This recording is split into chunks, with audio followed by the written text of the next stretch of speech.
Good afternoon, and welcome to Pax Oddities.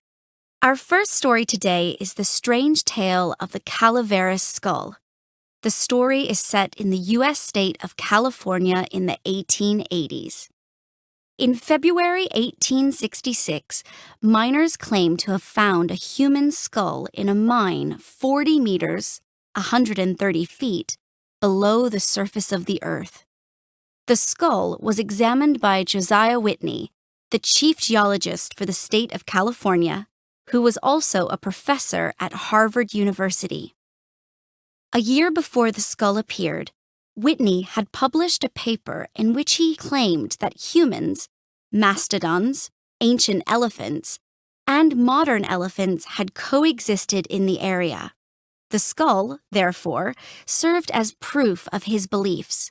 He announced its discovery to the California Academy of Sciences in July 1866 and declared it evidence of the existence of Pliocene Age man in North America, which would make it the oldest known record of humans on the continent.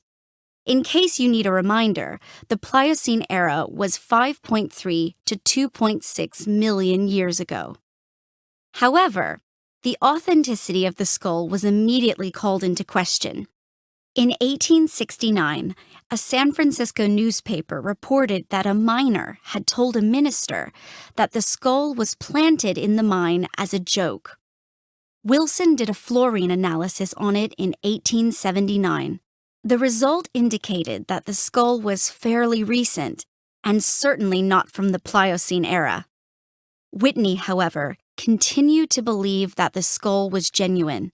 His successor at Harvard, F.W. Putnam, also believed that the skull was real. By 1901, Putnam was determined to discover the truth and went to California.